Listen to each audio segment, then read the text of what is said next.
Now, everything I just shared with you works for any business, but for service businesses specifically, it's not optional, it's survival. And here's why. Service happens in real time, with real people, in unpredictable situations. You can't call timeout, you can't pause the client while you figure it out. Your team needs to make decisions in the moment. And if those decisions aren't guided by documented processes, you get inconsistency. And inconsistency destroys the one thing service businesses can't afford to lose, and that's client trust. But here's what makes service businesses special. Your processes can't be rigid. They have to be living, because clients aren't widgets. Every client is different. Every situation has nuances. So your documentation needs to provide structure while allowing for judgment. That's the art of service business process documentation. Clear steps with flexible execution. How processes protect client trust during transition. Let's talk about that. Let me show you why this matters so much. A touch of love.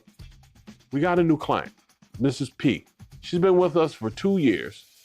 Her primary caregiver is Sarah. And they have a rhythm. They have trust.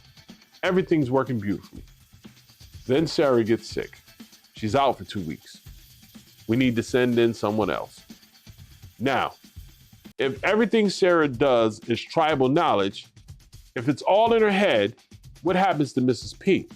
She gets a different caregiver who does things differently, different routine, different approach, different everything. Mrs. P feels the inconsistency. Her trust drops. She starts wondering if she should look elsewhere. But Sarah's approach is documented.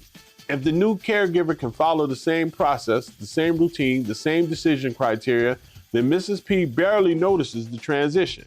The service quality stays consistent. The trust remains intact because the process is delivering the care, not the person. That's what documentation does in service businesses. It protects client trust during transitions. Let's talk about task lists versus actual processes. Now, let me make a critical distinction. Task lists are not processes. I'm going to say that again. Task lists are not processes. A task list is arrive on time, greet the client, provide care, document visit, leave. A process is arrive 5 minutes before scheduled time. Upon arrival, knock, announce yourself clearly, observe client's mood and energy level.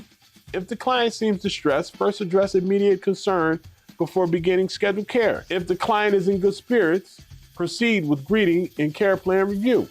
See the difference? Task lists tell you what to do. Processes tell you how to do it and when to make decisions. Service businesses need processes, not task lists, because the how and the when is where quality lives. Let me give you a real example from MetaStaff, our healthcare staffing company. We had a client, a surgical center. They needed coverage for a specific role, complex requirements, special certifications. I had to start in 48 hours. It was a Friday afternoon. The account manager who usually handled this client was on vacation. The backup person, new to the team, 3 months in, old way, panic, hope, let me figure this out. Can I call the manager on vacation? Can someone help me? But we documented the emergency staffing protocol, complete process, decision tree, criteria for each choice, contact hierarchy, quality checks. That new team member followed the process, found the right candidate, arrived at verified qualifications, placed them successfully, and the client never knew the primary person was gone. That's what good process documentation does. It makes your business resilient, it makes you replaceable, and counterintuitively, that's freedom. Here's a beautiful paradox. Making yourself replaceable is what makes you free. When your processes are documented, when anyone can follow them and deliver consistent service, you're no longer the bottleneck. You're no longer trapped. You're no longer hoping people remember. You've built a business that works, that scales, that doesn't fall apart when someone's out sick or on vacation or leaves the company. Process documentation isn't about control, it's about liberation. Liberation from hope-based operating, liberation from tribal knowledge, liberation from being the only person who knows how things really work.